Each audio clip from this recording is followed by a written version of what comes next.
Low percentage of barets. Every time I come here, it's like, okay, how many cousins am I going to trip over, you know? But that's okay, you know. Oh, before we start, Yeah. can you push this down a little bit because you look like a head on top of a... I am a head on top of it, but yeah, I gotta, Okay. as long as I can see it, it's good. Yeah, I had to move to sitting so that I can do more typing and more record manipulation than this podium will permit. So I want to go back to searching. I want to talk about searching records, and I want to talk about searching the catalog, because that's going to affect everybody in here. And I had a question during the break that brought up a couple of ideas that I need to present about searching records. If there's not enough, I think the searching records area in the handout, not that you need to do it, but it explains the process of this, so you should be able to try this at home using the handout.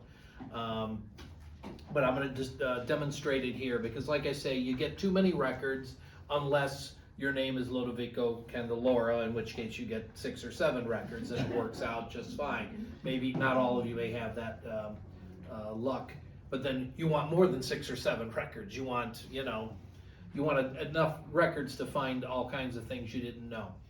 So when I get into this search page, search records, okay, and some of this, like I said, I wish I had a screenshot for every screen. It's I've got some more other handouts, and we might be able to email those out later on, or it'll be part of the 3rd month. So when we're looking at there are just too many billions of records out there, and you say, oh, well, my name is not very common, so I can just search for the name. That all sounds wonderful until you find out how many records are in other parts of the world you don't know anything about, or a name that's spelled similarly. The way these searches work is that, yes, the first thing it gives you is the exact matches of what you're looking for, and then it starts giving you, you know, slightly off matches. And this is one of the great parts of this that helps us in particular, but other ethnic groups as well, is that if you're looking for someone in the United States and his name is John Nitti, and you search for, you know, he was known as John Nitti here, he was born Giovanni Nitti over there. You search for Giovanni, you might get the search results for John as well, which is not a close spelling match, but it is a name match. So sometimes searching, if you're not sure, search for the Italian variation of the first name. You might get the Americanized variation of that name if they were here for any records. So just know that going in. Again, now when you search for a name, I'll start picking stuff I know here. So if I put that check mark, as I said before, you're going to end up, I'm only going to end up with exact matches for that name, no asterisks, no question marks, okay? So I typically don't want to put that in because names are just not spelled right, the big no. So, but here's the problem when you start searching for people, and this is not unique to our Italian people, but it certainly doesn't help our records. Everybody's first cousins got the same names, and they're born around the same time. Okay, I've got a step great grandfather whose name is somewhat unusual, Palmo Abenanti. Okay, Abenanti is common enough. You got Sicilian Abenantis and Barese Abenantis and maybe others, but Palmo it's not Paolo. Paolo would be even harder. So I thought, oh, Palmo Abenanti. I searched for that. I'm going to get just my step great grandfather. Well, he's got cousin after cousin after cousin after cousin who all came over here, and they were all born in the 1880s. And at that time, I was new to this, and I didn't know when he was born. So I had luck. Well, the one in Ohio can't be mine because he died in Chicago, you know. So I had to use process of elimination. But here's what we want to do. Again, the research method, I strongly push this. You know, you can do whatever you want. It's a search method. You don't have to follow my suggestion, but I always say know exactly what you're looking for and then try to find that type of record. So the search screen, once I just always jump past and say search records, and I always go right to more options. It gives you a place, which sounds good, but I've never seen that search help anybody. Okay, place and year is a little vague. You need to limit it to the specific type of record you're looking for. So I say skip that one. Okay, it gives it to you right here. I hope you can see place and year. We're going to limit the place and the year to the specific piece of information we want. That's the best way to search to narrow things down. Okay, so I'm going to put, this is not that I've checked these searches to see what I'm going to find. It's going to surprise me as much as it does you. Add a life event. Okay, this says place. What life event is that? There is no life event, so you don't want to use that one. I'm going to hit X and make it go away. If you leave it there and put nothing in it, it won't hurt you. Okay, so I'm searching for his death record. Let's just say, for the sake of argument, that I don't know when he died. His daughter died only last year, his youngest daughter, and I asked her, so when did your father pass away? And she says, 1940 something, 1950 something, 1960 something. I said, you could stop there. You've given me nothing to work with. Okay? So she just, do you carry that around in your head? Maybe, maybe not. You probably remember the date, but not the year. So I'm going to say I'm looking for a death record, so my life event is going to be death, so I click on that. Now, what are all these other ones? Okay, life event, of course, birth, marriage, residence. You can do that if you're looking for a census record. So you click residence, residence place, Illinois, year 1940 to 1940, if that's the census you're looking for. But in this case, I'm going to look for a death record. It says city, county, state, province, whatever, okay? I have typically put in Illinois.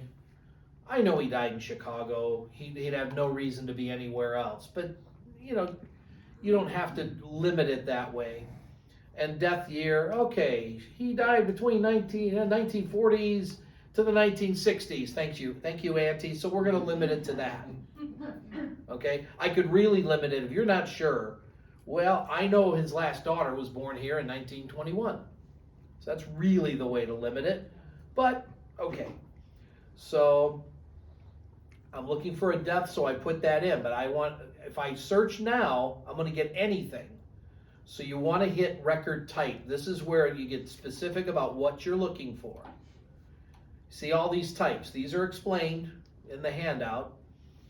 So I'm going to check death, because that's all I want. I don't want any other kind of records. I might trip over a passenger list into New Orleans, but I don't want that today. Yeah. How did you get to that screen? I clicked on, to get to this part, I clicked type and this popped up down below. So I had to scroll Type? down. Yeah, the record type. So. Can I ask, if you just, like say if I'd never searched and I just put my father's name in there, would I want all those things? You mean the limit to this, Well, or? I don't want to limit it. What if I want to see everything they have on Okay, there? well, just put your father's name in. The worst that can happen is You it get a whole says, bunch of stuff. you get a ton of stuff and Okay. it's, yeah. Given You get too that, much stuff. given that this is a beginner type class, I'm trying to hope that, I'm glad to hear some of you already have projects going. Some of you shrugged your shoulders. I don't want any of you scared of this process, Okay. at least until the end of the third talk. Then you'll be scared of it. No, you won't be scared of it at all. But I'm suggesting that you look for the very specific information starting out, so you don't get, you can play around and go, well, I wonder if he joined a military. We'll try each of these types for good old Palmo Okay. and see what we find, so you can see. So we're looking for, we put a death place, death years, and a death type. This is a death search. So I hit search. Okay, what kind of records are we going to get?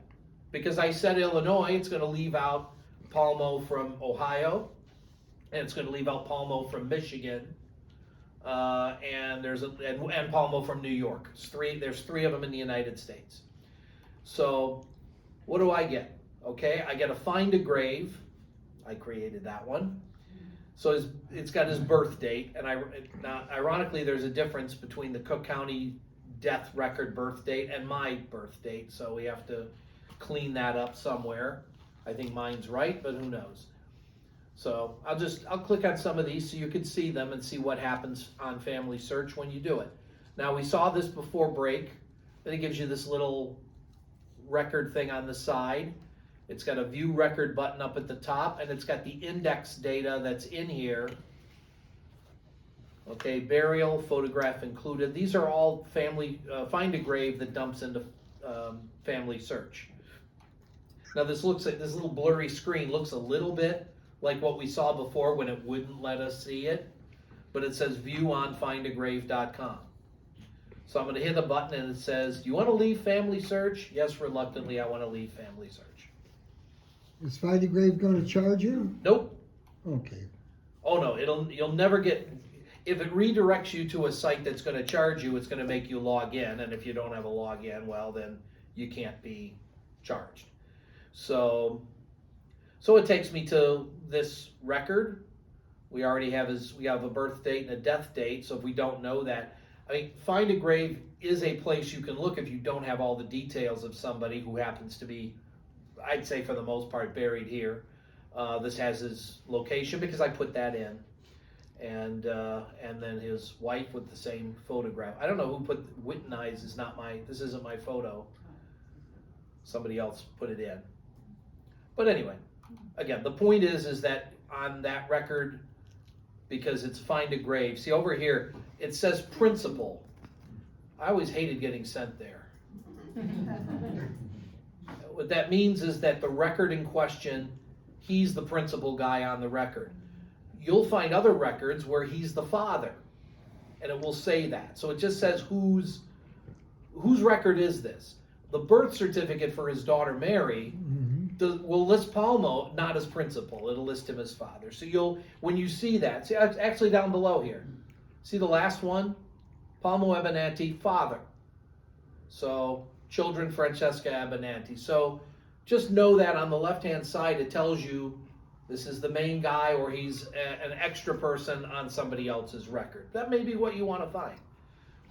So here, he's the principal guy, Illinois Cook County deaths. Remember I mentioned those, 1871 to 1998. So the index has his death date. You may not know that. You will go try to put that on the chart. Oh, great. November 30th, 1951 in Chicago. So birth, Italy.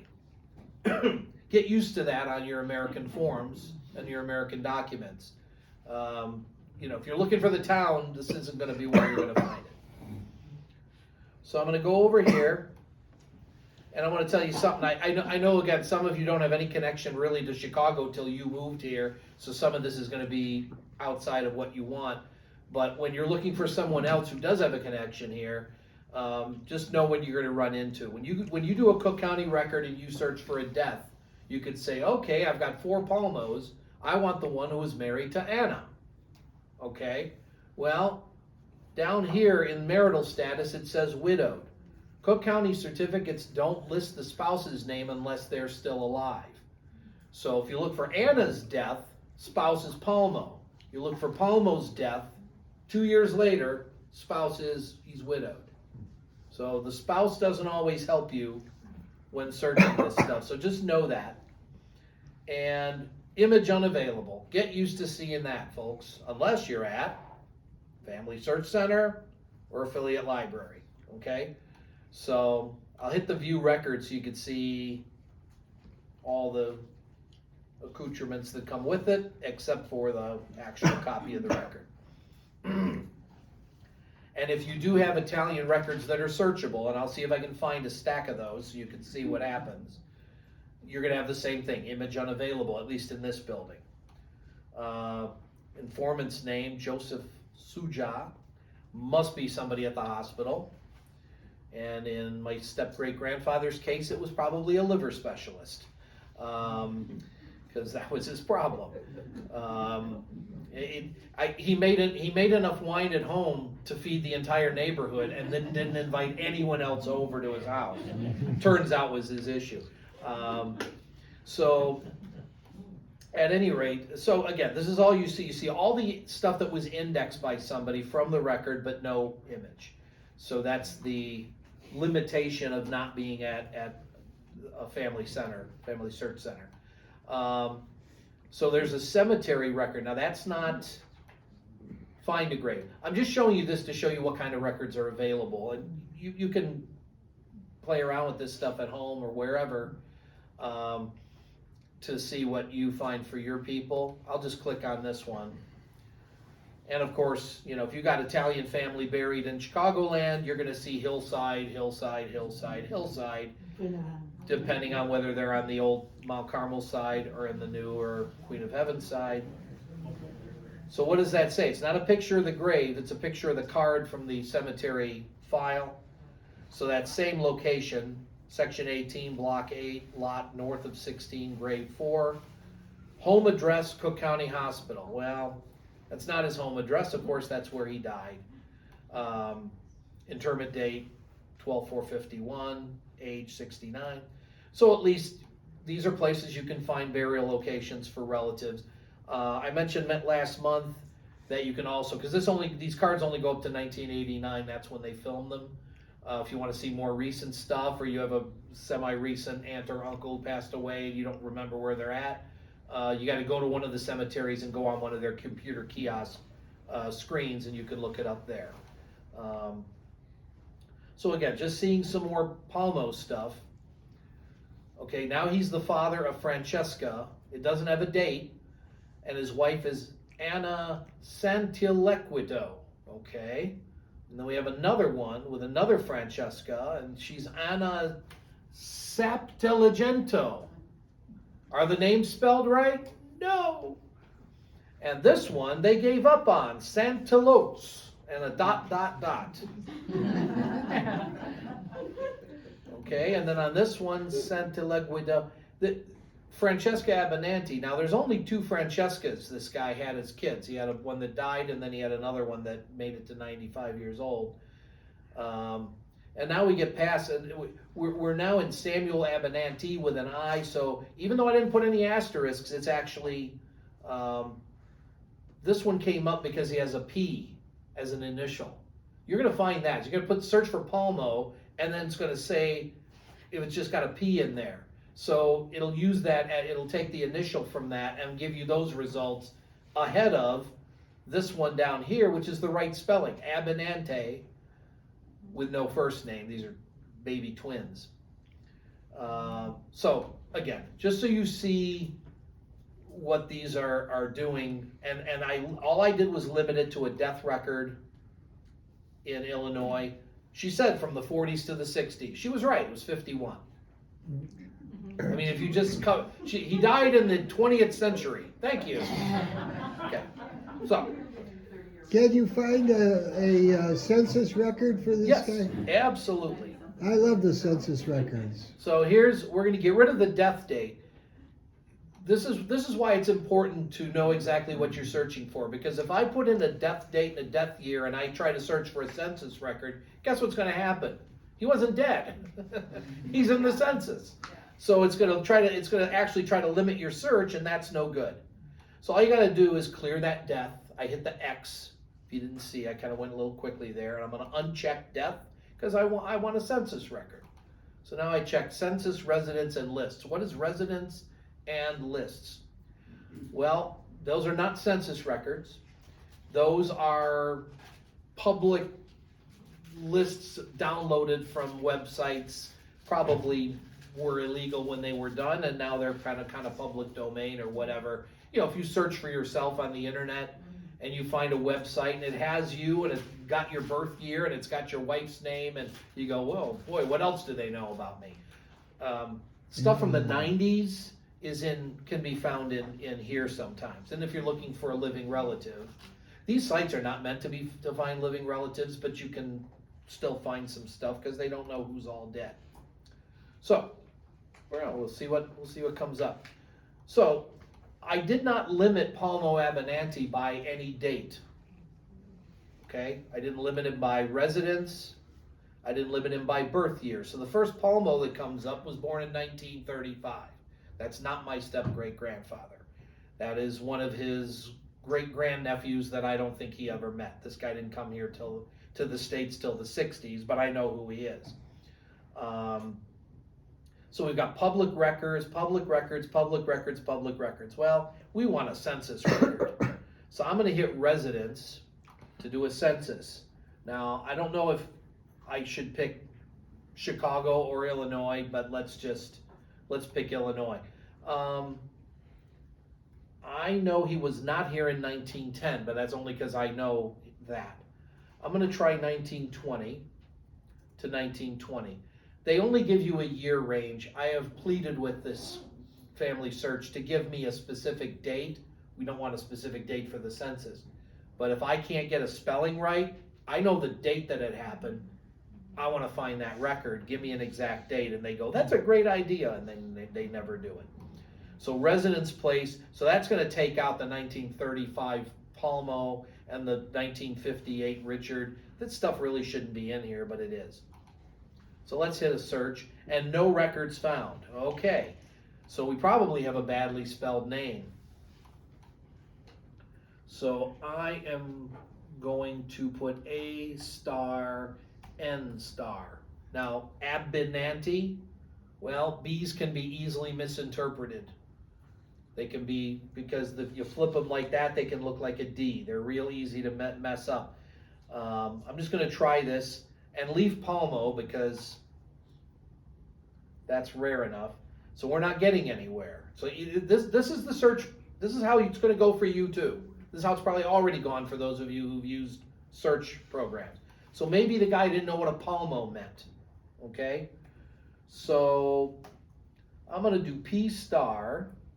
I'm picking these at random because I know he's in the 20 census, because I actually went to the National Archives back in the 90s before there was a search program. So I'm going to say Palmo Ab, P-Ab. Could be Paul Abbott. So we've got a Philip Abinanti, Abimanti.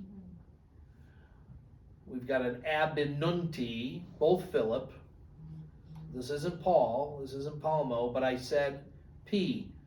Well, look, we got a Paul Abinanti. So the name was spelled right, the Palmo was wrong. You're going to run into this.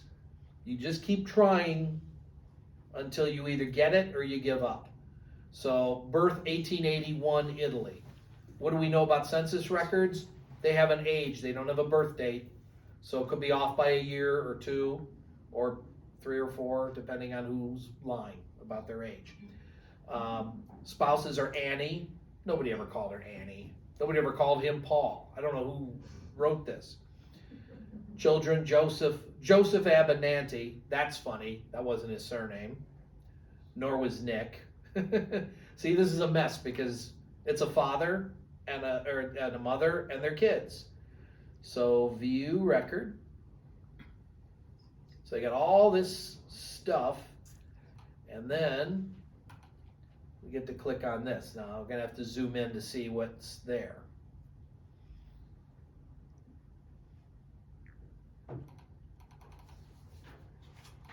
Okay. So I don't know how familiar any of you are with census records. I don't want to get too deep into any one type of record. State of Illinois, County of Cook, City of Chicago, 12th day of January 1920. Julia A. Gendra. Doesn't sound Italian, does it? It's probably not. I mean, does end in a vowel, but it isn't, you know. So it's enumeration district 1003, 17th ward. Unless you know where those are in 1920. There was a website for it. I think it just got pulled down. So we got to find them on the page. There's only about 50 people. We got Long, Letravanek, Ryan, Clapp, Klein. This doesn't sound like an Italian neighborhood. On the far left, it has the address written vertically. Yeah. Emerson Avenue. Anybody know where that is?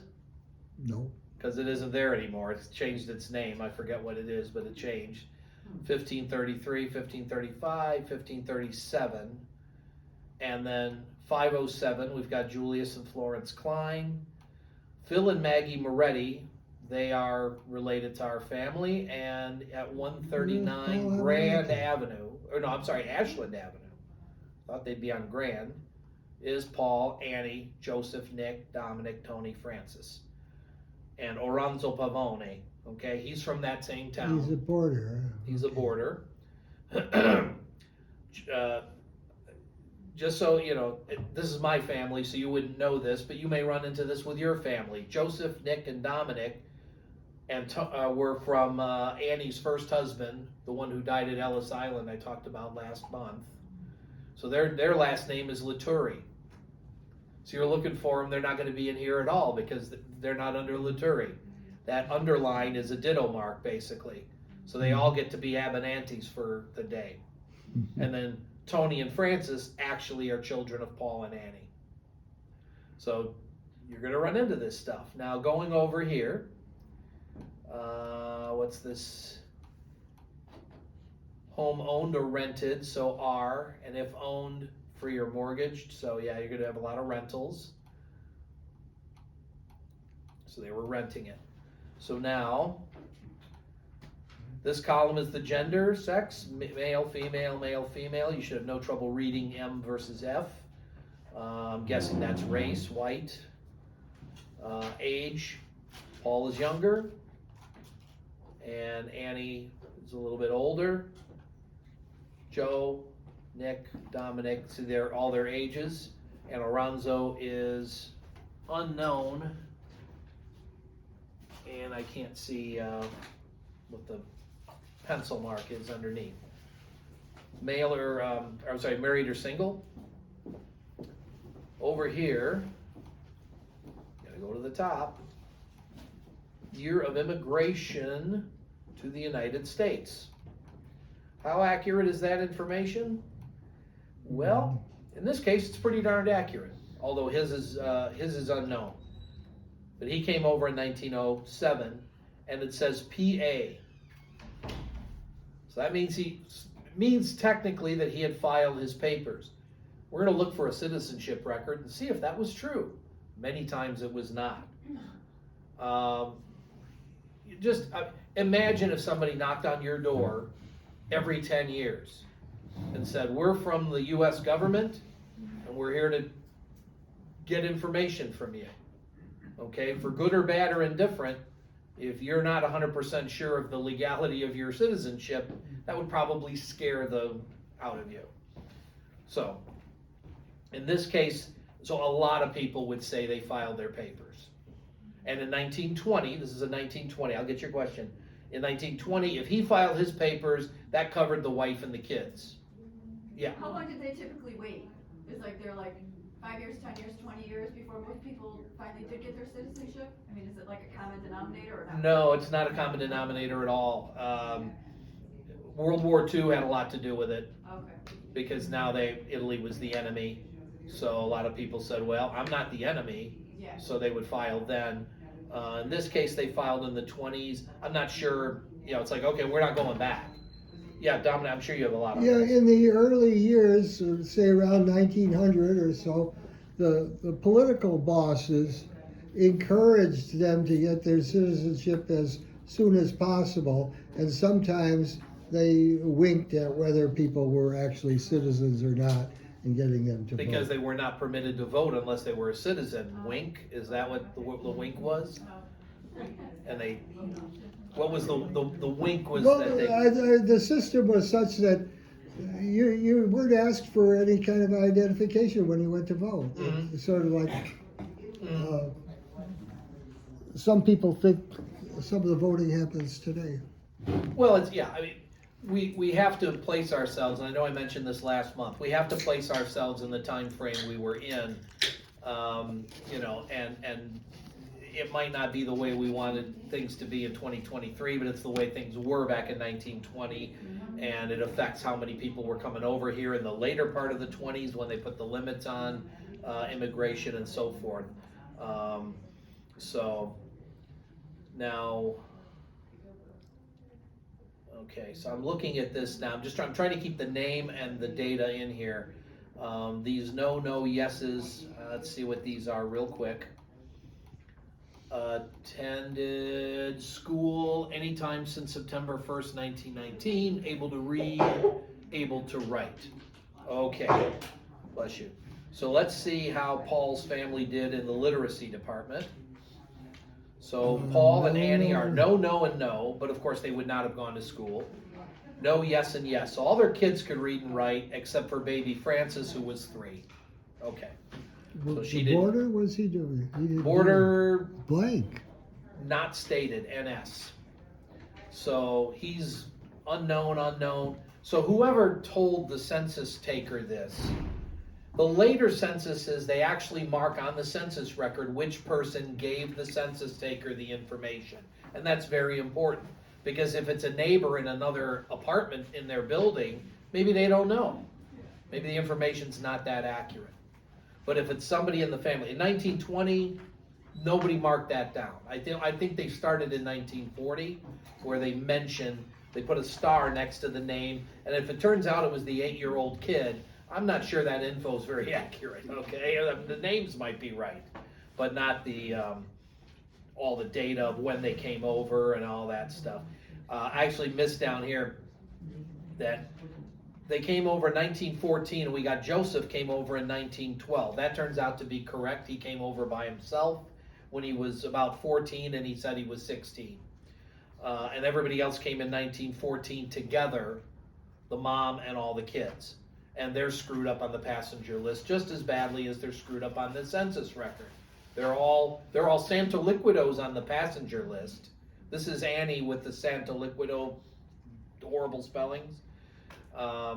So they're all aliens at this time, A-L, or they're all named Al. No, they're all aliens. And so the birthplaces, Italy, that's all you're going to get. Illinois, and not stated. That's correct. Frances was the only one born in Illinois as of 20. Her sister didn't come around till 21, and then everybody's primary or mother tongue is Italian. They don't get into dialects on mother tongue. So birthplaces, birthplace of father and mother. I wish I could show you I'll show you these other people's records, because at least the top is there, because I don't want to waste too much time. Place of birth. Yes, you're going to get Illinois and Italy, or Illinois and Poland, or Illinois and whatever Poland was that week. The border lines, and their mother. So the parents' place of birth and mother tongue, place of birth, mother tongue. Whether able to speak English, simple yes or no there. Trade or profession and industry, and wage or salaried worker. So this is the kind of stuff you're going to get, and you get where they live. The trouble is that with Chicago, if they're anywhere in Chicago, if your census record is before the 1910, it's before they renumbered all the streets in Chicago, and you're going to have a completely different place of where 480 Halstead Street. That ain't where it is today, or 400 Grand Avenue. It's not where 400 Grand Avenue is now. Emerson Avenue, again, that I know that would happen to have changed. So I want to real quick try something here. We got to get the X to get rid of this record info to get back to the search screen. That's important. And I'm going to put 30 to 30 and see what we get this time. So we're getting a lot of, I'm going to, in this interest of speed, pull this up. So we have a Paul Abernathy 1885. Well, that's not really the age, and it doesn't show his spouse. Let's take a look at Paul sometime. Let's take a look at what Paul's got to say. I do want to show you the catalog, and I want to show you Italian records as a starting point. I really want to do that. I know the clock continues to tick away here. Paul Abernathy, Christ Abernathy. This is one of the other Palmos. This is the one that ended up in Ohio because his son was Christopher. His father was Cristofaro. But what the heck, let's take a look at him. Or at somebody. So you see I'm zooming in. Gariti, Bruesti, Adams, Canadeo, D'Amore, okay.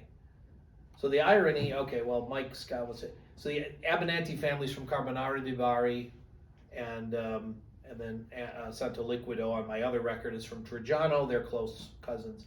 So he's the head of the family without a spouse, but he is married for 18 years. So he's here, his wife is home. His brother, kid brother, 45, 24. It's a, get used to that span of ages, but Joseph and Louis, all three brothers. So a 45-year-old's got a 16-year-old brother.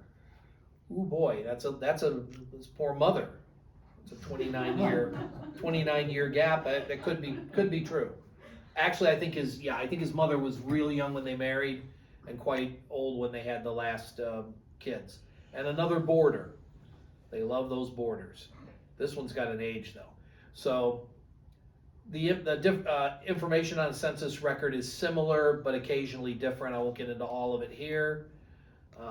They're less interested in the mother tongue in 1930. You got some more. NA is naturalized. AL continues to be alien. And PA is not Pennsylvania. It's filed papers. So, again, I'm going to show some other I think they had stuff. income on, it was 1940 or was it This 1930? is 30. This is 30. Let me find, I don't know if it's in the sheet number, letter number. Let's see real quick. Code, employment, veterans. Is it These are the years. number there? These are codes for the office. Oh, home data, value of home if owned, or monthly rental if rented. So that's not their income. So this family here was paying $60 a month at $14.81, and this family at $14.81 was paying $18. Somebody's, if they saw this record, the $60 guy would want a decrease in his rent. So that's, yeah, but no, I think the later ones may have income, which, yeah, we'd laugh at a little bit.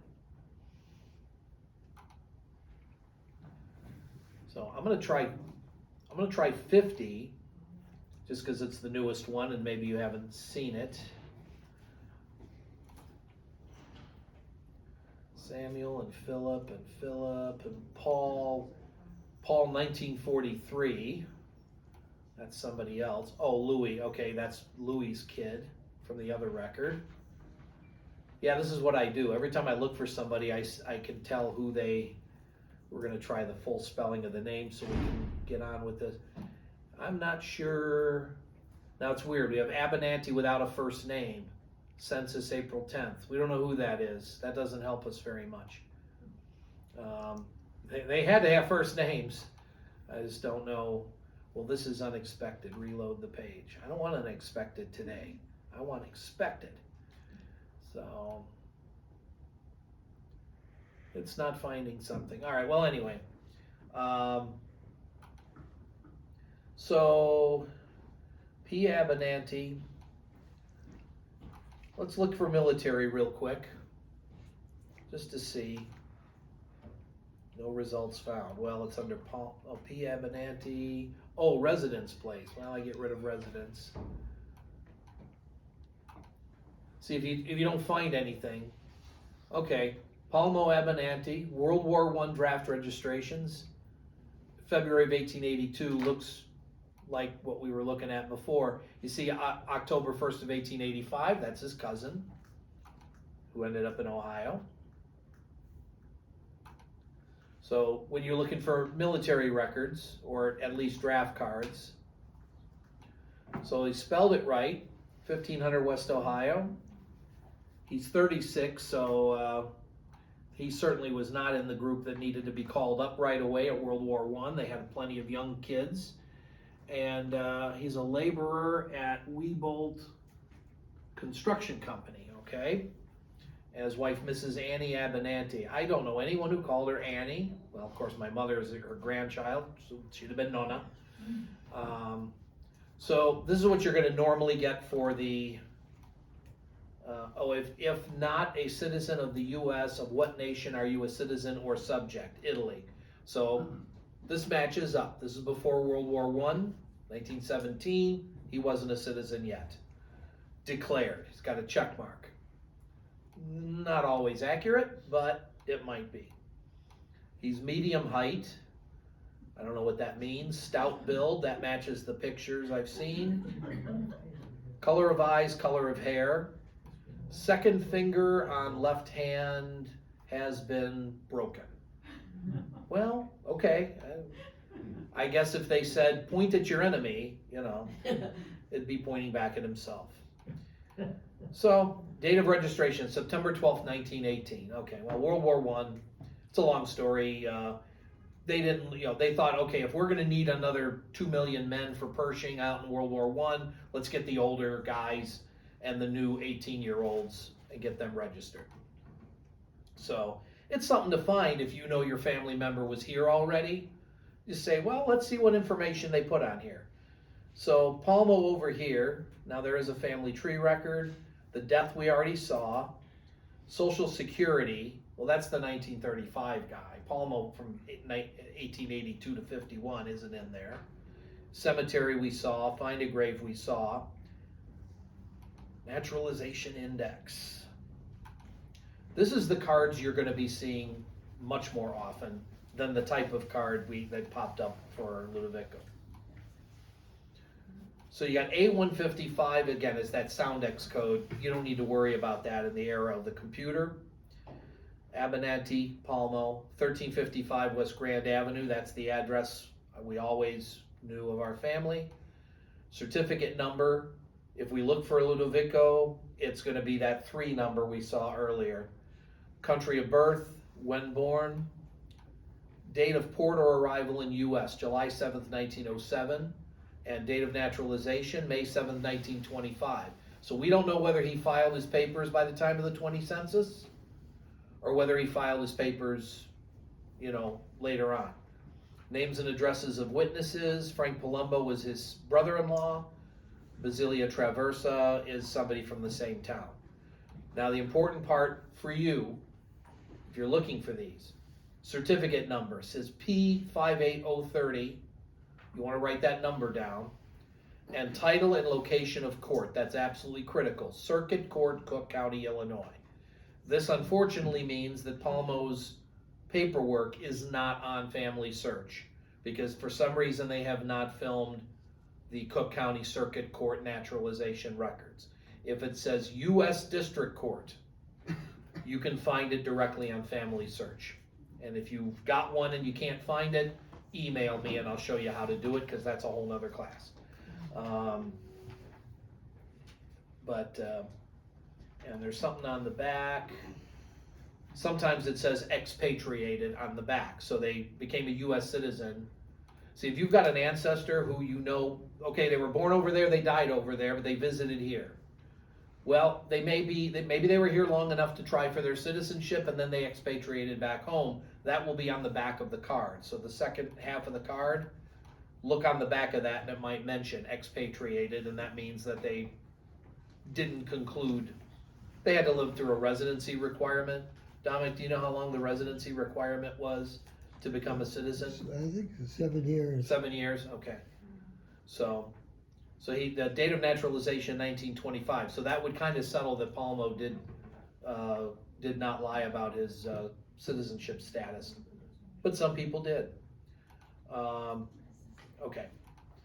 I want to show you a little bit with the catalog here. I don't want to run out of any time any longer, but as Dominic said, I'm going to hang around here for anybody who wants to ask me some specific question, something that they've had trouble finding.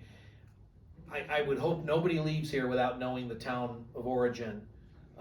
Stop by and see me if you can, or email me. I want you to find that out because it's going to make next month impossible if you don't know the name of the town. It sounds like most of you do. So I'm not searching records. You can either go search catalog like this, and it'll take you to this screen. So this is, you don't search for records here.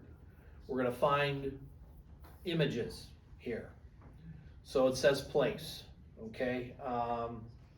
Somebody I was talking to, see as I'm typing, it's bringing up choices, character by character, okay? Somebody I was talking to had somebody from Monreale.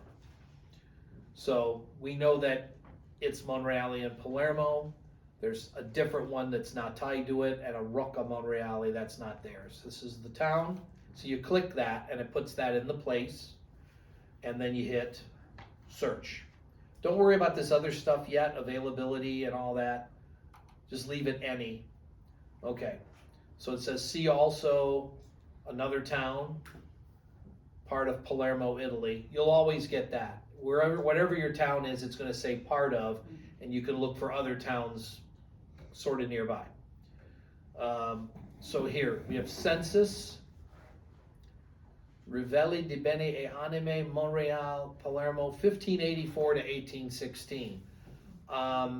That's called advanced class. And church records. Okay, this is a very lucky person because the church records are actually filmed. Very few people get that luxury. We're going to talk about civil records for the moment.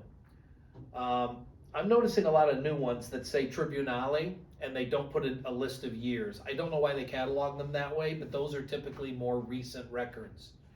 I'll go back to look at those in a moment, but see, you see Registri dello Stato Civile. Forgive my pronunciations, but my mother didn't teach me any pronunciations because she was born here, and my grandmother was Chicago Irish, so she didn't teach me any pronunciations of Italian words. So I'm gonna fumble through them.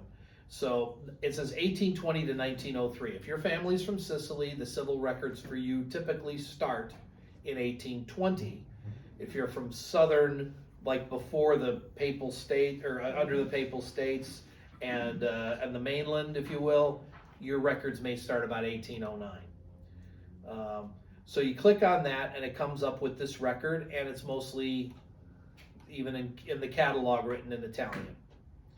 So what do I have here? I've got a bunch of stuff. We got to scroll down. So there's records for scrolling or through. We're not going to go through that today. I just want to show you what the catalog is going to look like. So film digital notes. Now, the quick story of why it means a film when there's no film involved is that before there was a FamilySearch, they did everything on microfilm. So if you went to the Family History Center back before 2017, you would write out a form, give it to the person, give them $6, $7, $8, and they would send to Salt Lake City, and they would make an actual photocopy of the entire film, and 6 or 7 weeks later, it would show up at your Family History Center. So everything's called films. And then they start doing filming after they stop making actual physical films, so now they call them folders, because there is no film of that item. So just so you understand why it's called a film, because you're not gonna have to do with a film. So what do I have? Under note, I have the title of what's being found in Monreale, Palermo. So these are only films that affect that one town. Now, okay, Nati, birth, of course, 1821 to 1829. Location, don't worry about that. That's if you're going to Salt Lake City. None of us are going there anytime soon. Maybe you are, but I presume you're not for this. Collection or shelf, okay, that's again family history library in Salt Lake City. That's not FamilySearch Center. So you have a film number, you want to write that down, and it says item 2. That's the fun part, because you got multiple things on one film sometimes. Not just births of Monreale from 1821 to 1829. There's probably the tail end of some births from another town that's alphabetically real close to Monreale. Not geographically close, alphabetically close. Because you have to remember they filmed these at the provincial archives. So they were doing them starting with something that would start with A and then work their way. So format, this is the kicker. There's a little camera with a key on it. That means that in this room and at your house, you won't be able to view the births from Monreale for 1821 to 1829. If you click on that, it's those restrictions, this is a screen you're going to see. Images are available, but you go to a FamilySearch Center or FamilySearch affiliate library. You're going to have that burned into your head by the time you leave here. Error loading image. This is not truly an error. It's a lousy way of telling you that you're not allowed to see these records. Okay, these are all supposed to be thumbnails. So when you're at home and you click on something and you see this, this is a screen you will become very, very familiar with until you realize there's really no point in clicking on this with this.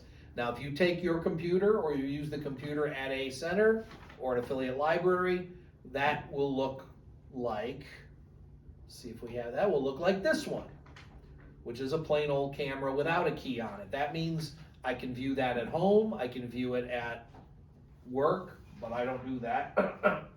And you can view it at a family center or anywhere else. So again, types of records. So you see births covering a bunch of years on different films. Why did they do 1839 to 1840 and then 1843 and then here? Why did they mix them all up? Why did they just do them in order? Who knows? You will run into this too. But if you're looking, so if you're not sure when the guy was born, well, he's born sometime around 1842, 43, 44. You might have to look in more than one film. Okay? So, and if you don't have any idea when he was born, then you need a document that gives you the age. So we got birth, 61, 62 to 60. It says birth, 62 to 65, marriage, 21 to 23. Why'd they mix those together? Because 65 is kind of the tail end before the Risorgimento, when new people took over the record keeping and things were done differently and the forms were all changed. So it gets to 65, stops, and then begins marriages, 21 to 23, and then that ends that film number, and then the marriages go on. So all these are separate. Just imagine if you had to do this before FamilySearch. Okay, if I had to research this town, I'd have to order every one of these at $6 or $7 a pop.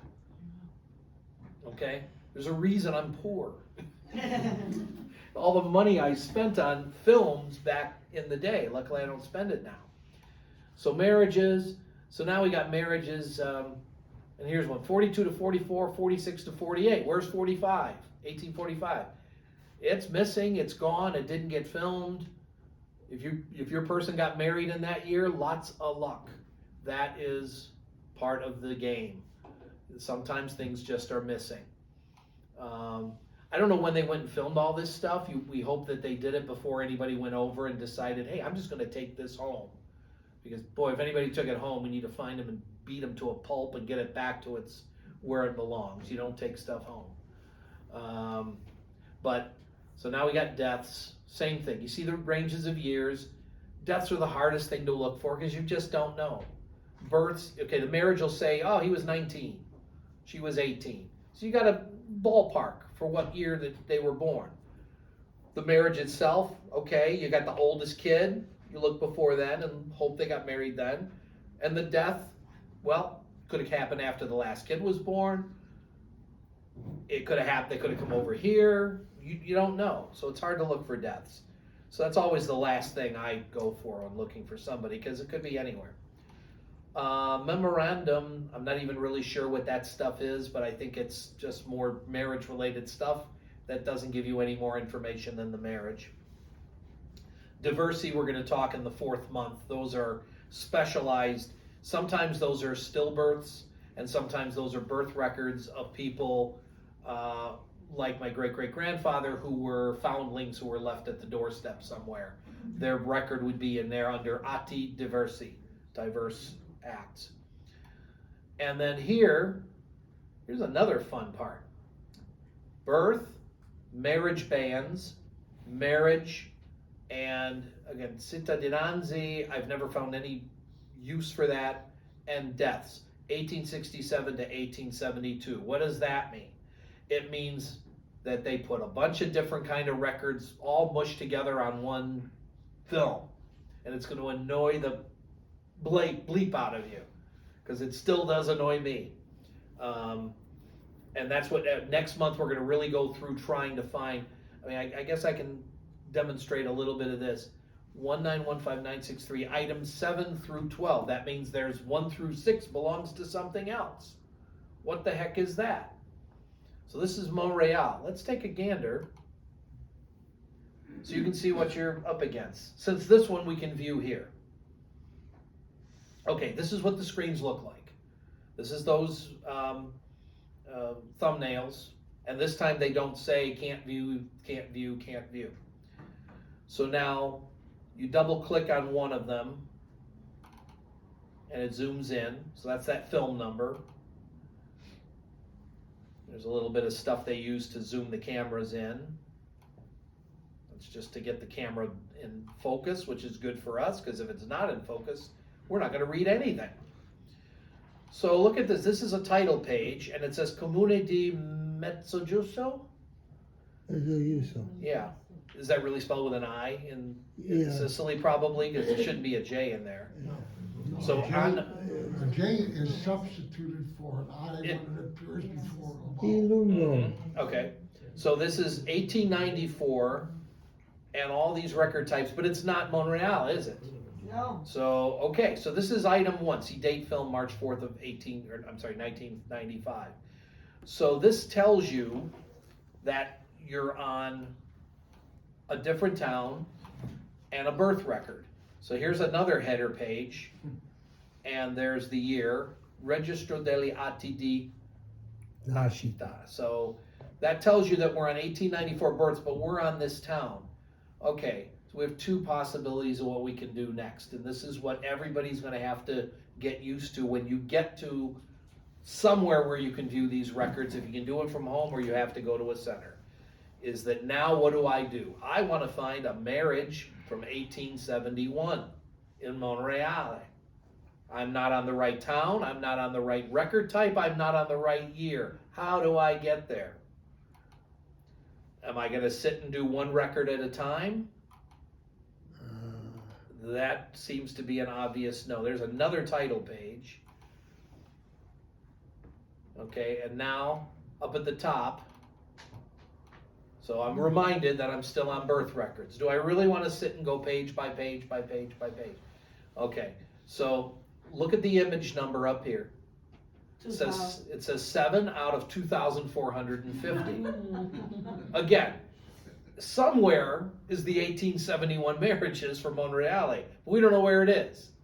And you'll never know until you just go looking for it. But again, do I want to do it one at a time? No. Okay, but again, by knowing you're on birth records, you know you're in the wrong place to begin with. So I guess I got a bit of a mathematical head, but not everybody does. But I will basically say, okay, I'm going to cut it in half. I'm going to jump to the middle and go to number 1200. It's not going to sit and do it one at a time. Okay, so it's going to take me somewhere. Not sure where I'm going, but it'll take me there. So now it says registro per, and nobody bothered to type or write what it is. So I don't even know what kind of a record I'm on. That stinks. Get used to that. But at the top it says numero d'ordine. Okay, every record has a number within that year. And then it puts the name, and the name is typically the last name first and the first name last, but they don't always do that either. Where's the number, you're asking? It's handwritten. 297. I'm sure everybody in this room knows that's 297. When I started doing this research, I didn't know squat, okay? So you're gonna have to learn your numbers very quickly, because even the record number has that. And more to the point, and this is really more of what I'm gonna teach next month, that to know where you're at, the top of the record typically has the date of the record. L'anno, the year, 1800, 60, and you know, I'm reading this and you may 60. right, but I'm reading it and you may go, I can't read that handwriting is lousy. That's right. 68, so 1868 il giorno 3 ottobre. Okay, even if you don't have any lessons in Italian, it's October 3rd of 1868. Now, I still don't know what record this is, what kind of record. I really didn't want to go through that today, but it's kind of a deal. And down here, il giorno 30 settembre. The fun part of some of these, okay, it's a birth record, I can now see that. At the top of the record is a date, and that looks great. And then I went to my granddad when I first was doing this, and I said, every one of the dates you gave me was wrong. I learned early on never to tell her she was wrong. Even if she is. Okay, she's spinning in Hillside now as we speak because I said her name and the word wrong in the same sentence. Okay, that's if you got a relative that old who could be cranky about being wrong, salute, because you need that relative. So what it was is that at the top of the record is the date that somebody went to see the mayor. And then the center of the record is what they went to talk to the mayor about, which is a birth that happened on September 30th of 1868. So I was taking the date from the top of the record because I'm a completely self-taught idiot. And then I found out that she was actually right this time, and has been right on many occasions. So the problem with this record, and again, I don't want to, this is getting into level 3 here too much, is that we are in 1868 births, and we want 1871 marriages. So I jumped 1200, I jumped to the center. Can you imagine if I'd have done that one at a time? Okay, so that's why I'm telling you that we want to do. So between 1200 and 2450, oh, what the heck, 1800 sounds great. Let's jump ahead. And we still have registry per, but, so we have numero 33, and now we got 2 names here. You get 2 names on that side, that's a marriage. We like that. And now this is different. L'anno 1800 70, 1870. I'm getting closer. Okay? My point is not to find it for any particular reason. I don't know anybody in here in 1871. But this is how you work with the image numbers. When you get a film that's what you want, you're going to have to jump around and split the difference in half until you're really close. Then you can go one by one by one. And I'm going to really push that one next month. That's not just to get you to come back next month, because there's just too much of this. 4 sessions is insufficient to cover without some personal guidance. And I see that's my signal to begin winding down. If we accept contributions, we don't prohibit them. We'll never prohibit a I have a contribution. quick question. How do Yeah. you find a center close to your home? Oh yeah, I was going to show you that, wasn't I? Okay. Google it. No, better than that. Oh. When you're in FamilySearch, doesn't matter what screen, there's this little like pinpoint thing up here at the top. You click on that. It says make discoveries at a FamilySearch center. Discover a local center, okay? So we hit that, and it's going to bring you the entire world. You don't want the entire world. You put your zip code in or something? You put your zip code in. Okay, put 60. Yeah, I'll do yours, sure. 60707. 707. Okay, that's in. Well, it comes up in Chicago, but it's Elmwood Park. Okay. So it's a little tough to read, but there are some. Okay, there's some dots that are different things here, but the orange one, if I click on that, we get the Oak Park Public Library. Oh, that's fine. This location is a FamilySearch affiliate library. Oh, so that's close. I can do. Yeah. And they have all the same stuff as a regular FamilySearch or no? Yes. Okay. Yes. Over here, Did you say you went this way? okay, also the North Lake Public Library. Okay. Just do this for your zip code, wherever you're living. I was gonna say, you're probably not gonna find a family search center too close to here, but at least you find the affiliate library to help you out. I just wanna find Where one. are the family search? She says Mount Prospect, so when she. Mount Prospect. You can put in a town name like that. So, well, let's see, so again, this is, okay, Des Plaines Public Library, Mount Prospect Public Library, Arlington Heights has got a great genealogy department. Arlington Heights has a genealogy room, and the person who's there to volunteer sometimes actually knows something about genealogy. That's a plus compared to most of these libraries, but I'm looking for an actual, I'm looking for a center that is a center, real quick here. I just didn't know where they were. No, they're, Is it in Wilmette? it's, Oh, that? here's, I'll try to name the ones I can while he's passing around the hat here. Schaumburg has a family search center. Wilmette is probably the best one in terms of knowledge. I'm not gonna say they have the best Italian staff, but they're there, they have a lot more hours. You really gotta call them up and find out what the hours are. They're very, very limited.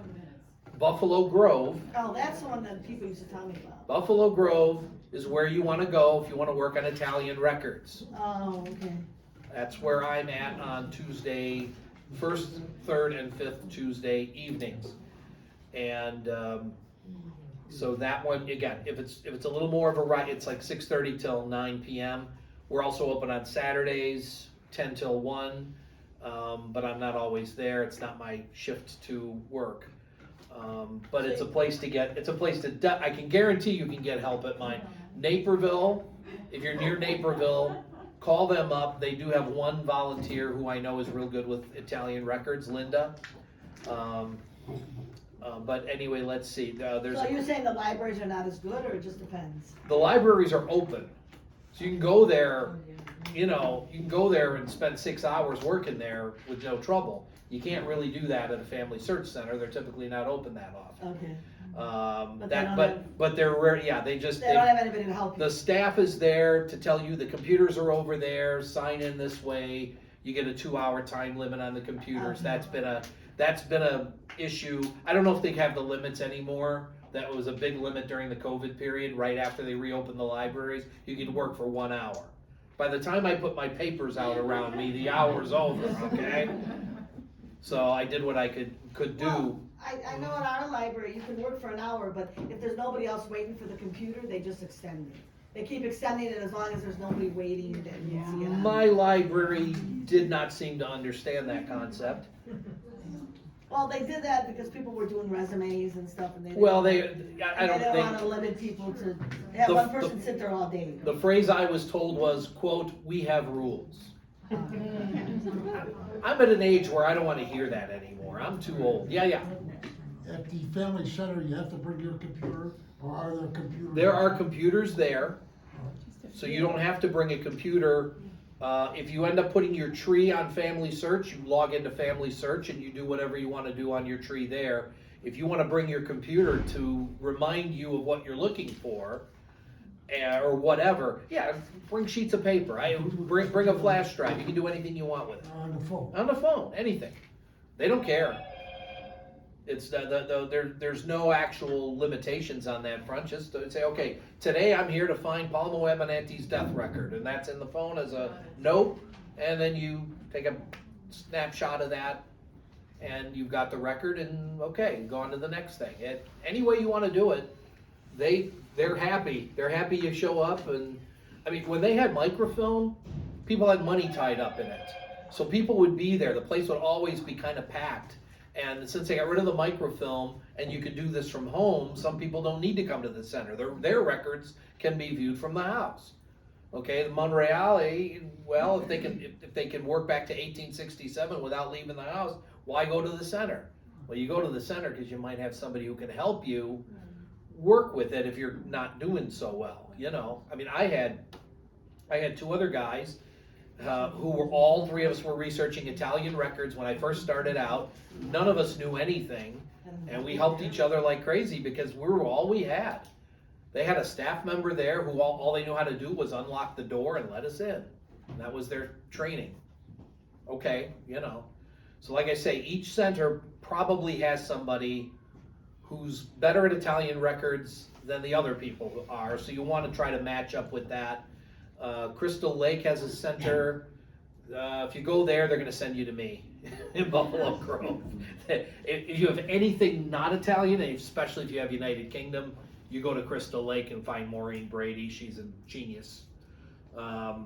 This is like the one thing she doesn't know, so we coexist beautifully in the world because she doesn't step on my topics and I don't step on hers, you know, but she's very, very smart. But if you're looking for Italian records, she's going to say, I know a guy. So, any other questions? I know I gave you guys a lot of stuff. Yeah. On FamilySearch, can you find Italian military records, say from World War I? If when you search for the town, they are starting to put more and more of them online. There were very, very few until the last couple of years. So if you put in the name of the town, you remember it showed the census, the church records, and the civil records. It will say, what's the phrase, LEVA, leva.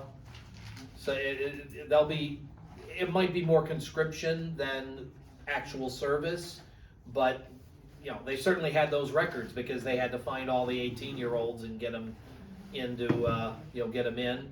And of course, that's why when you go to the passenger list, you find a bunch of 17-year-olds coming here because they didn't want anything to do with that. And then they ended up in the American Army and went back to Italy, you know. I know of people who they moved here and then they went back at age 25 and city mayor said, we've been looking for you. Seriously. My grandfather actually went back to serve. Mm-hmm. He was here, and then he went back to serve, and then he came after the war with his bride. Oh yeah, I have no luck. My area, none of that stuff's been filmed or made available.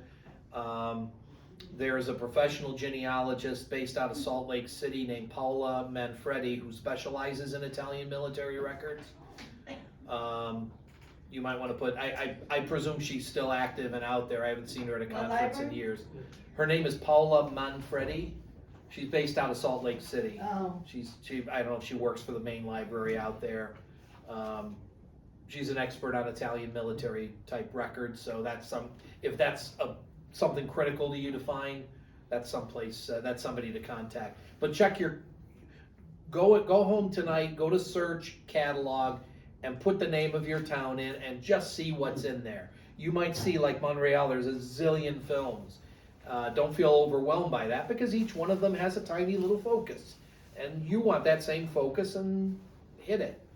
And that's what's, I'm trying to think of other family search centers. Who's in the south suburbs here? Or is everybody, Orland Park has a. Orland Park has a family search center, yes, that's. Oak Lawn has one. Oak Lawn? No, Oak Lawn Library, I'm sorry. Oak Lawn Library, yeah. Well, again, you can search by the zip code to see what's close. It's just that the dots that are on there, are you seeing that all? I don't know if I just want to see. Some of those are libraries, right? Yeah, well, you're right. The dot doesn't get any bigger, but it's this little orange widget. Looks like a book and a person behind So it there's reading really it. no centers around here. Not really, no. Oh.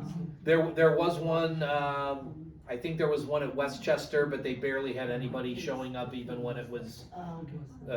regular. And what do the Italian military records show? Just that where they went or where they? I'm honestly not sure because I don't have anybody. I can tell you. Okay. I went through a company and they, for my dad, World War II, and they went back and found where his unit was, that he was in Greece at one point, that he was a prisoner of war, all of that, when he was released, and yeah, they did a nice job Oh, on okay. it. Okay, Westchester is showing up as a family search center. Sunday 11 to 1, that's surprising. at a Mormon church building. Wednesday 7 to 9. Any of these, write down the phone number, call them up. Make sure they're still. Make sure they're still there, make sure the volunteers are coming. Buffalo Grove, our phone doesn't work. So don't call that number, but I can tell you Tuesdays, They don't wanna get a 6:30 to 9, Saturdays 10 till They don't wanna 1. get the phone fixed?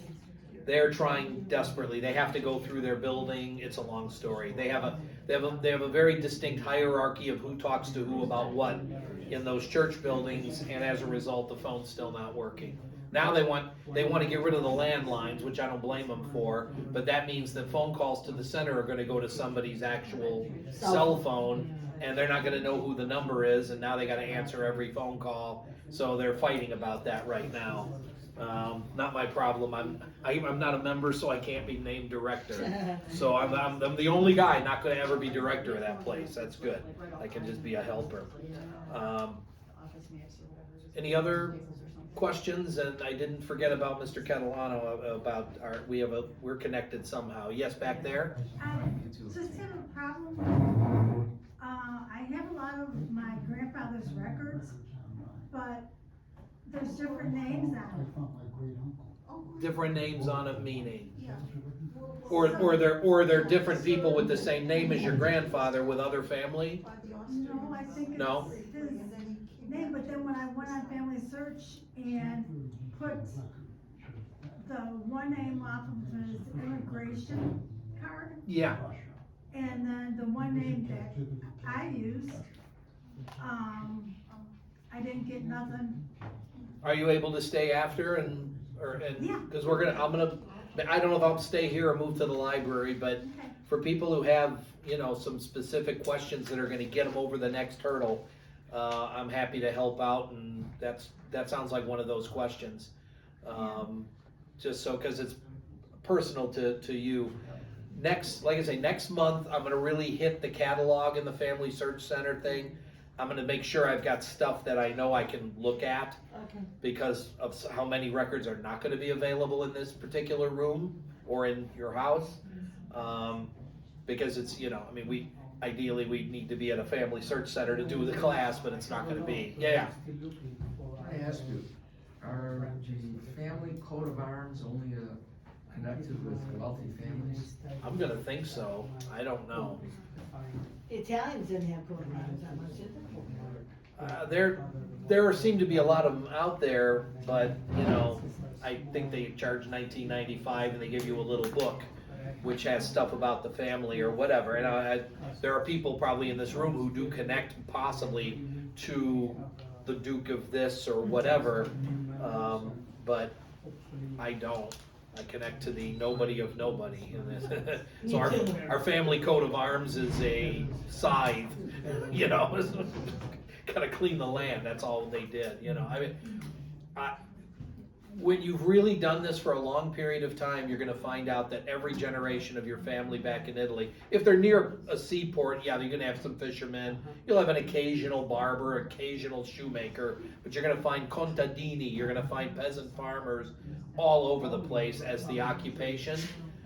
And that's the biggest thing I've taken from the research. I've done all the trees and I've done all this work.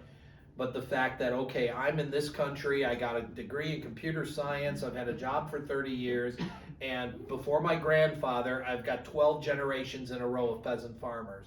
They didn't improve their lot in life, or they couldn't improve their lot in life. That's the most important thing to me about the transition from that to this, is that I can see on those records that it goes back to this, there were no other options. And, unless they were the Duke of Aosti, they just had to do very little, yeah. Well, supposedly, the way I learned the history was that's why they came to this country. Most of the time they were the Southerners, because they were fishermen and farmers. The people that were in the north that, were in Milan and had industry and stuff like that, didn't have no reason to come here. That's the way I was told to me. That's a good summary of it. There's obviously Like the Irish came during the potato famines. What I found, the explanation that I got from This man's name was Nick Raimondi. He passed away about 10 years ago. He used to sponsor the one of the opera singing contests here. I don't know if his family still does that. He explained to me once, he says, well, way back in the day, they didn't really understand what caused people to die. When you go through your family records, you're going to find that they had 12 children and 7 or 8 of them died before they could reach the age of reason. And that's no reflection on anybody's general health. Oh, geez, how the heck, what am I going to, I'm 60, what am I going to do? Everybody died in my family. They died because they didn't understand that mixing farm animals with drinking water with humans led people to die of cholera, and then tuberculosis was rampant when they didn't die of cholera. So then suddenly somebody made the connection. They said, hey, go get your drinking water from the center of town. This is how Nick Raimondi told me. And he lived there till he was in the 1950s. So you go to the center of town to get your drinking water, and it's away from the farm animals that are living in your house and all these things. And so suddenly now, instead of 8 kids out of 12 dying, 10 out of 12 would live. And now they only got so much land to farm, and well, I can't make any money farming this tiny little patch of land. Okay, so that's why a lot of them came over here, was because there's no future in farming. I have to work for my oldest brother because he was kind of in charge of things, the oldest son theory. That disappears when I'm an only child. I am the oldest son and I have nothing I'm in charge of, But anyway, yeah, it was partly that, okay, now they had too many people and not enough land to either feed them or to farm and make a living, and so many of them came over here. You combine that with the military conscription, you've got a lot of reasons to get out, and yeah, they weren't making any money when they could stay. You're right that if they were in the north and they had less farm-oriented work, there was less trouble to go. And that's why I also say that if your family says they came from a big city, chances are they had enough money they wouldn't have needed to come here. If you have enough money to live in New York City, to get an apartment and whatever, you're probably doing fine. You don't need to move out to the boonies or whatever unless that's what you want, cheaper living. But if you lived in the bigger cities in Italy and you had the money, you were not in as big of a situation. I got to get out of here and come to America, and they'd hear for the whole chain migration thing. You'd have letters coming from the people that came over here first, and they'd say, I'm making $1 a day. $1 a day? That's a week's work for me, and I gotta work 14 hours a day, 7 days a week. Come over here for $1 a day, that was big money. Hey, I might get $1.25. I'm kicking butt here in America. This is great. So that was all those things combined. I mean, I know Dominic could talk for 6 hours about that kind of stuff because it's a combination of all those factors and probably some I didn't mention. Any other generalized questions? And I'm back there, yes. I'm sorry, I can't hear. All the chairs are going at once. Well, my grandmother told me that her grandfather was a forest ranger, and then he went up north to be a forest ranger. And I thought conversations were because Libya and stuff. I didn't, that's why I was wondering how to find my grandmother. But my grandmother was also adamant that although my great-grandfather was a waiter when his children. I just wondered, like, And that's why I was asking, because he was in the store. And so he died. My dad was in the second year. I don't know if I could find any records here. Yeah. Yes.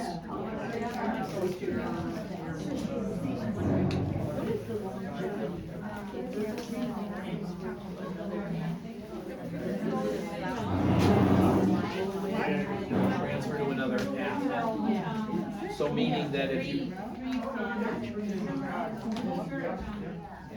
okay, but transfer to it, well, if you wanna take a family tree that's in Family Tree Maker and put it in a different program, a different app, then you typically need to download it as a GEDCOM file.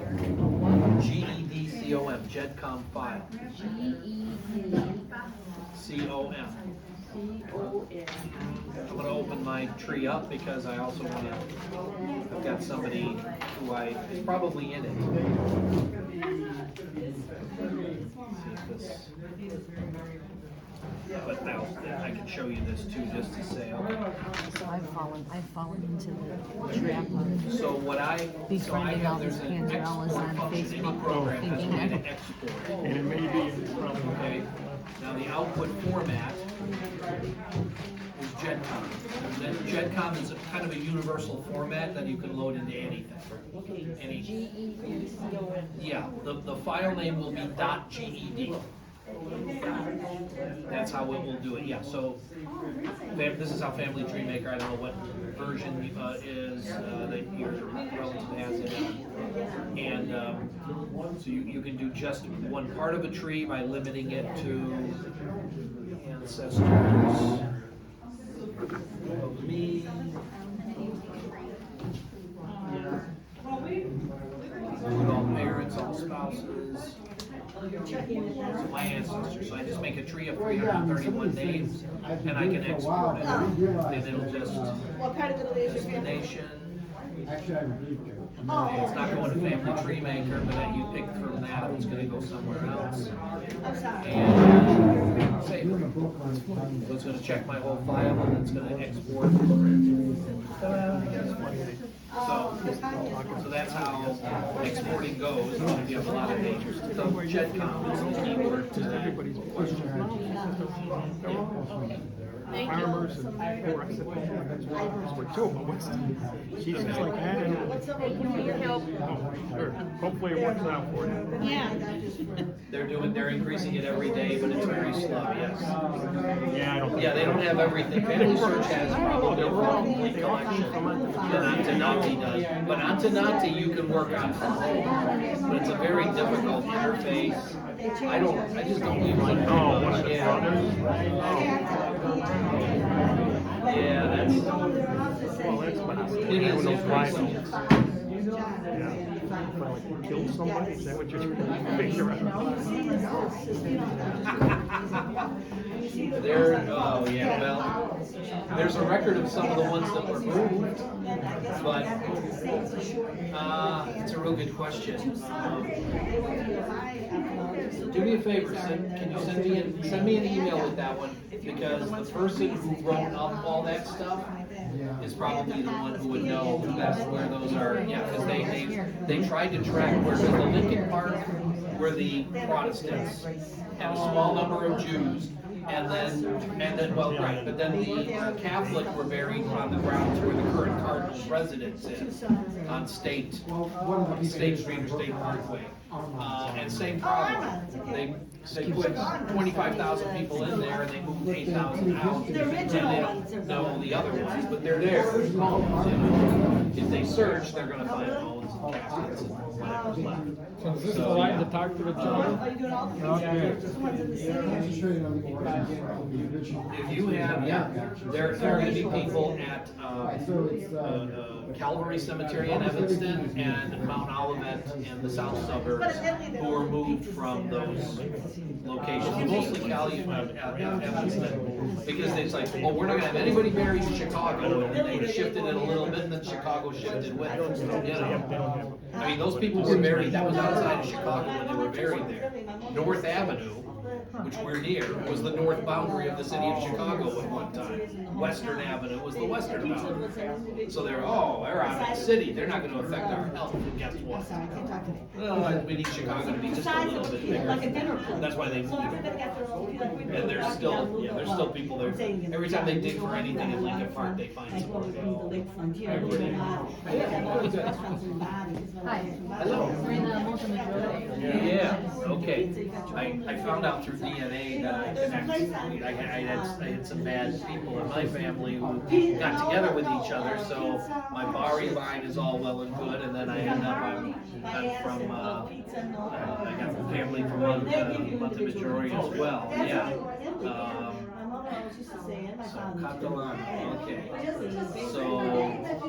At that time, you know. And I've got Chicago Catalanos. Pizza, I've basically got- had just cheese and sausage and things like that. Oh, It's only here like. Well, give me,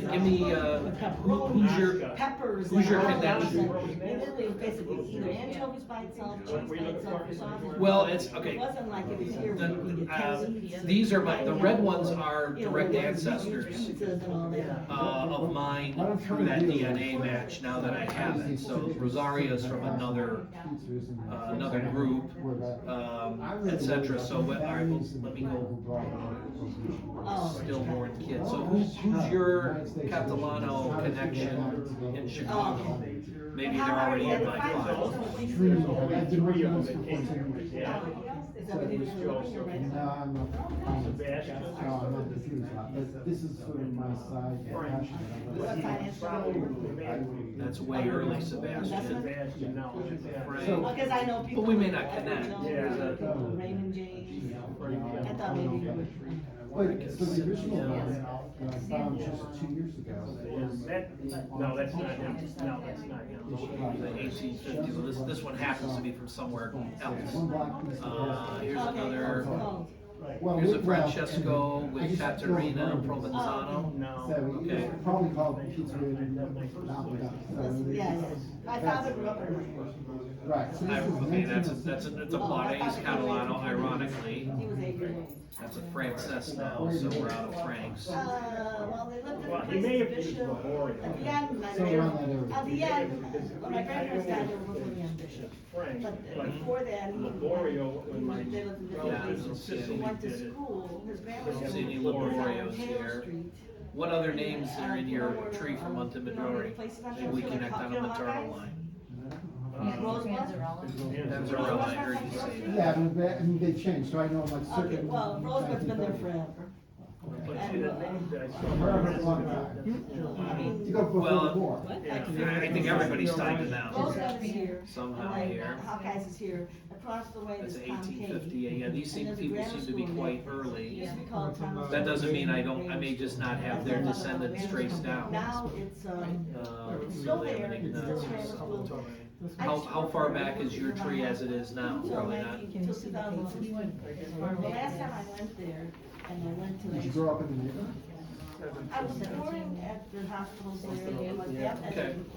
Yeah, because for this, because I don't get to talk about Allegati records till the 4th month, 2 more months from now. But when you have those, you only go back to 1820 and it kind of hits a wall. Then you find the Allegati, which is supporting documents from the marriage, and suddenly you have baptism copies from before that. So I've got people death records for their parents, so you go back into well into the 1700s. It's more It's a than beautiful like, that's thing. for sure. But I just may not have all the descendants of these kids yet, so.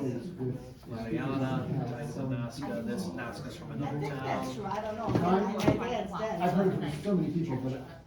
I'm sure that's true, but. Well, it's- Well, you know, throw me any kind of a tree you might have by email and I'll see if I can tie it in because they gotta be, I mean, if they're in the same town, they're tied together somehow. And I just haven't done all the descendancies quite yet. I did as many as I could in my groups. Right, no one remembers the name. And you two have waiting patiently to ask me questions, so let me. I've been doing research on Ancestry.com, so I'm getting anything. On FamilySearch.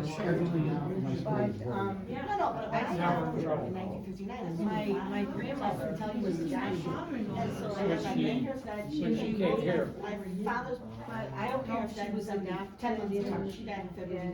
in Sicily, And they said he died in Africa, she came here. because she came in on her national And so, then we moved to the substation. Yeah. She had Melrose Park and, Uh-huh. Melrose Park and Park and everything all the time. on her mirror, she came in You know, my father still says, no, don't But be then there. she was married. I wish I'd recorded some stories about growing up. She had another she was under another name. And the fun thing is two things. When she We petitioned. need to find that birth record, see if it's back in Sicily somewhere and see what name they're under. Because they wouldn't have done the formality. Somebody would have just been, it's like, okay, you're a baby and both of your parents died when you're 2 years old. You get taken in by somebody and maybe they give you their surname, maybe they don't.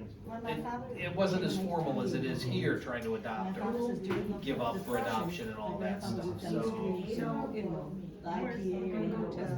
So my father used to go to Jane Ann. So if we went to the town of Kokomo, Before school, would we go to the government societies, or do we go to the church there?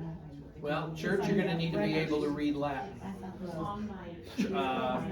I'm just, you know, well, that's why we're asking the question to find, because otherwise you go all the way, you're going there for some other reason, obviously. So it's not about, yeah, you're not gonna be. Hard enough time with you. I know, yeah. Do me a favor, send me an email. It should be on my emails on the handout, because I actually, I'm an offshoot line to somebody else in my family is from Kokomo, so I've actually worked with those records. So I might be able to help you out, at least, see if we can find that darn birth before you get on the flight. September, you got till? Okay, we have a little bit of time. But just throw me an email, put Kokomo in the subject, so I know what it is. But on my grandmother's naturalization paper, my mother's birthday. That's absolutely, there's no doubt that that's That's true. possible, certainly. Nobody, they had no way to check, there's no computers then, so they just, whatever they said, that was it. That's one problem with records, you know. Nowadays, you put a birthday in wrong, and computers all over the stratosphere are checking it out maybe, I don't know. Yes, they did kill people. They didn't kill people. I know they killed people. My great uncle My father was very, I was know my great grandparents and all of that. in the same Well, my father's cousin, they killed his father. And so they have the. I'm not saying they didn't kill him. They mostly killed. So like, they I like put it on Yeah. Did something. Have a brother named No, Cook County would be the absolute, because it's a guy carving it, a stranger who's got a piece of paper that says November 4th, 1951, and they go and carve it, and if they make a mistake, they probably go, If you do that, it's yeah. Oh no, I found somebody who was born in 1908, and they died in 1899 or something. Okay, they meant 1999. Maybe they're trying to make a point to somebody, or they were on their last day, they were gonna quit. Oh, screw this stone up. It's still screwed up. So no one's ever visited it and said, oh my God, or they don't wanna pay to Well, you know, the fix hospital I worked at was on Taylor. Yeah, stones, trust the death certificate, because that's gotta be right. I mean, they're filling that out because they have a 200-pound death thing they have to get rid of, so that none of us get sick from it. That's what death certificates are for. They're not for research. Oh, yeah, like to. It's what, we have a human, we have Like they sell hot to dogs. dispose of it. If they cremate it, okay, it's And then my father. not gonna be harmful to anybody, and if they bury it, it's not gonna be harmful to anybody. Somebody I know posted a of it, but I don't photo know. And then my great my uncle father graduated in 1938. funeral that was in Chicago in 1915. And so they have the casket, Yeah, and they even have a clock made out of flowers that shows the time that he died. oh wow. And but he has And a I'm still military working. cap So it must have on been the top of it. 2015. So Well, if he looked like was, a military camp. yeah, if he was, like he was military, but he died when he was 24 in 1915. So where would he be in the military? Could have been in the army. Yeah.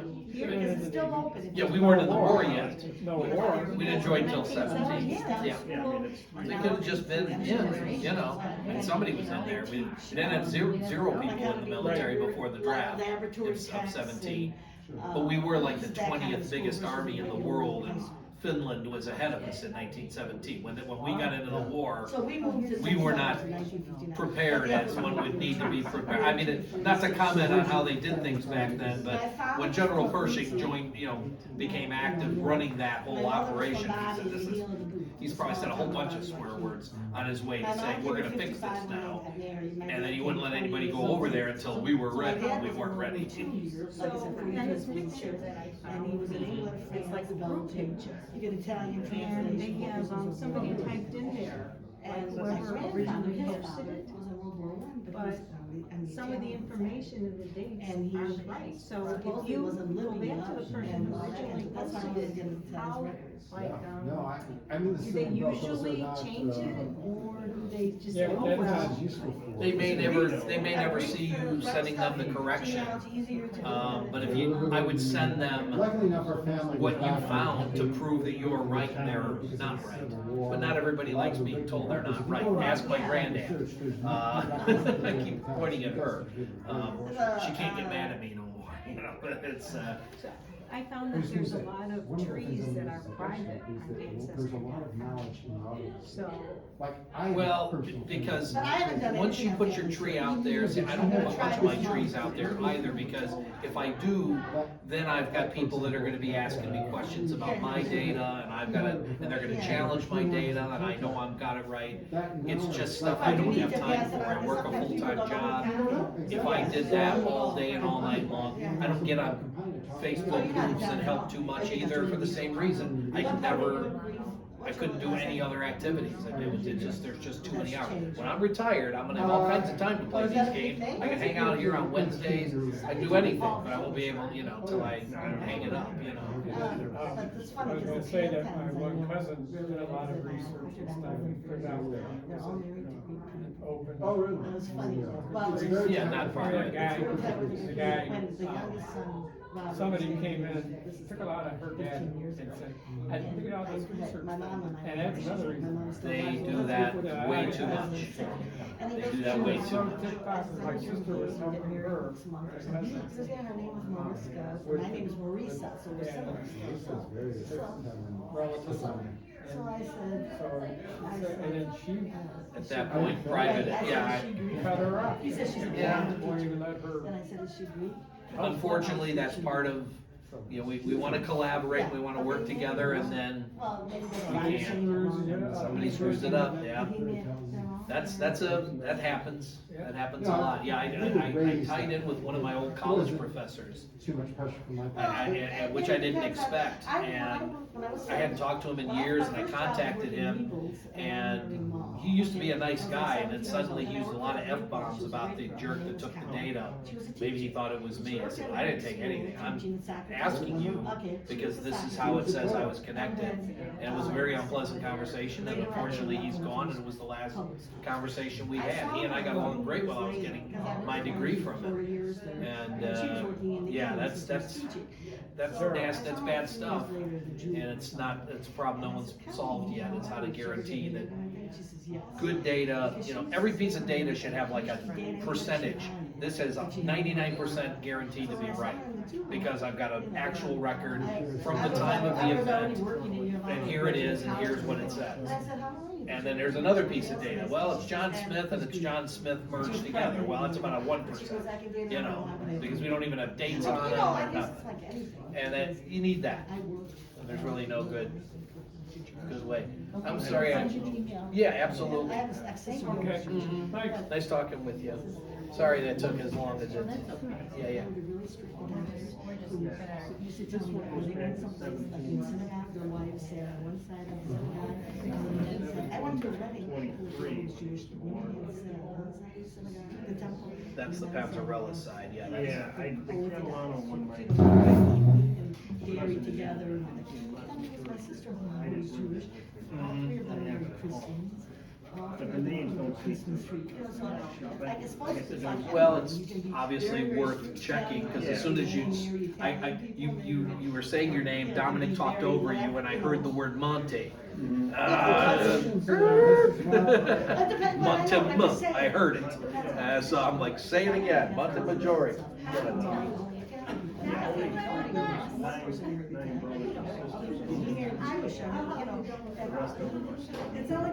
Yeah, see, I haven't made any real connections over there, because this is kind of new, finding this in the DNA. It's a long story, but I found the DNA, and I found it's like, okay, it says 8% Send Sicilian. it to my mother. I ain't got no Sicilian, at least up till now. I knew I was adopted and I whatnot. think she was serious. And, but so I'm just like, all right, so saying where's that this all? that's how, you know, And, sure enough, it's like, okay, well, we ruled this out, ruled that out, ruled that out. That just left this one little family, and I made a couple phone calls, and they made a couple of phone So, I calls, mean, my- and my evidently, brother goes, they "You're- found my you're- birth father. You're talking like mom, you're very old fashioned, you know. So I think Widow, it depends on and how, she you know, things snapped her change. cap when my name got, or my presence on the earth got mentioned, cause it was the end of her marriage. And all that stuff, you know, it's like, okay, well, I wish she could get her bearings back and just talk to me. Yeah. But she doesn't want to, you know, which And is, her It's, last name, it depends on how. She- you know, I'm a Penavarian, so that's my name, yeah. So Penavaria ties in with them, Nazca and Zapia, those are my three biggie names. that Rose Nasca, well, they're not related, yeah, it's related to, the How yeah. close you were to your. I mean, there's tons and tons of them tied to Chicago under, in various different, you know. So it's like somewhere, somehow, we're related. It's gonna be there. Just haven't found it all yet.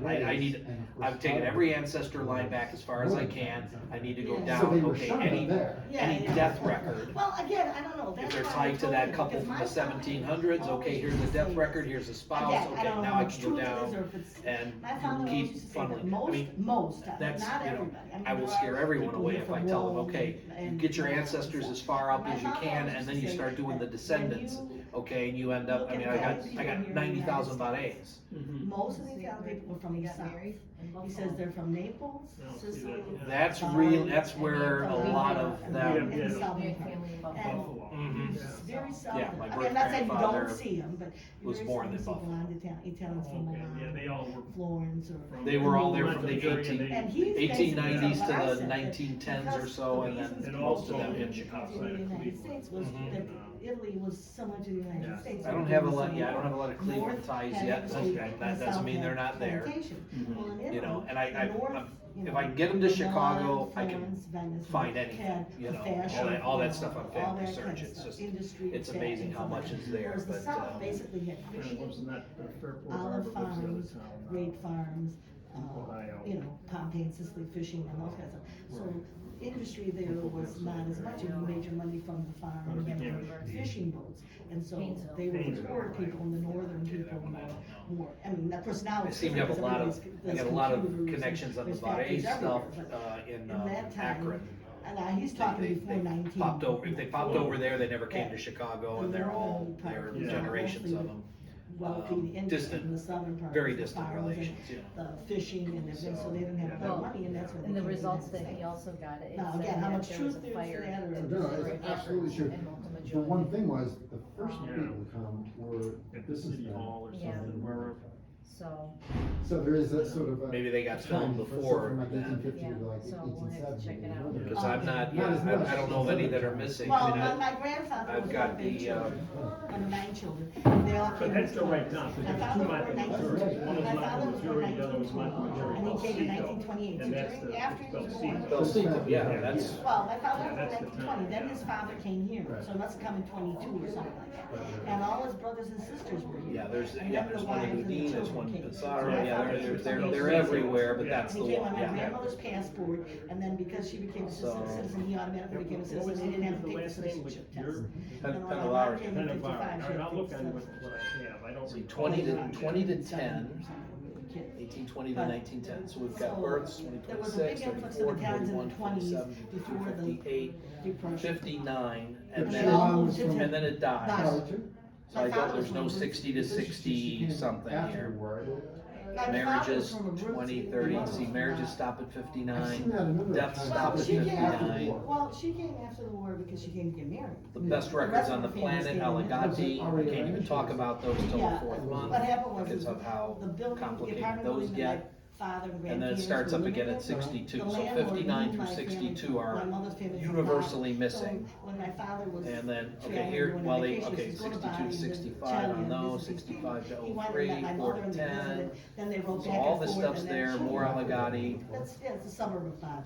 And then he And went back then- to, back to this to get married. tribunal And they stuff. got married twice, they have I don't know two why they weddings. don't put the years on there. Store family on Grand is from Chile. They might be, you mean, Caputos? Ironically, They might be, yeah. military. The guys at Bowery Fields. Lista de Leva. I don't know. 73, 80, Where, what's the 90. Chicago. Well, Oh, okay, well, that's, yeah. Uh, I mean, up to I'm- 1947, that's not bad. Just keep going east on it. And then What marriages is it called? from 11 Uh, later, it's right 30, by we're into Donald's 35. Oh, okay, Bowery. yeah. So I haven't done much with Probably these. These are actually getting maybe married. late But ads. my mother- You know, marriages my up to father 47, They got married in February. deaths At the Silver. to 47, They births were- 11. Because my mother's family was Not, there. can't She do wouldn't them here, let they them got come the with key. them. They got married But look at all in that stuff, I February. mean, you know. That's when it was on the honeymoon. See, so the families that stayed over there, we could get them all the way into the 40s. Because he was a citizen, he had to, like, fill out, sponsor So, a yeah, visa. I think I probably worked And then only she with came up in to the June 1910s. on I was ship worried to about the Denver lines Door, that led which sank the into year after Buffalo she and then came. here. She came in So to tie into 1955, and it sank everybody, in 56, I gotta so hit that was- all this stuff too, you Wow. know. She came in June, and then they got married in August Okay. at Palm Thank Beach. you. Yeah. And when we were kids, we used to say, oh, I'm a man at 200. You've been waiting patiently And over my there. mom goes, no, it's the anniversary. I said, so we gotta do two gifts anyway. Okay. And then I'm Question going, that starts with the word okay. Those are my favorite. Are you gonna Yes. come next Sunday? Depends on when, yeah, I'm not sure what the date is. Grandfather was What born. if Well, it was nice talking to you. Nice talking to you, that everyone shares, Okay. because there's a lot of knowledge And and that's values what's on that his- should be exploited, like I have compiled stuff. You have something that'll have to spell that for me so I can. I'm sure there's other projects out there that have done, sharing it. Anna, you did a great job, thank you. We'll see you in a Uh, month.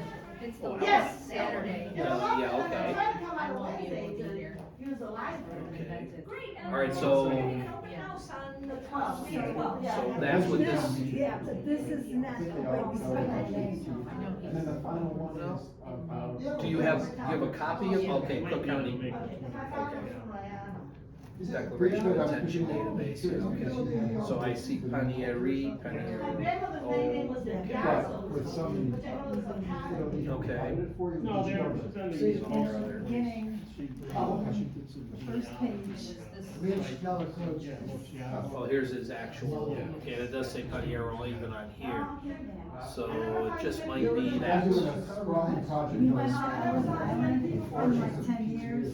I went there, went Concentrated through on the the original thing, component. and there was nothing for him on Well, I'll there. see you in a month, hopefully I can come on a Wednesday. Some of the I'm stuff. trying to come. So, well, So I went on. it just, the only, it could just be that whoever indexed this for Cook County Yeah, I've never been there. didn't pay attention.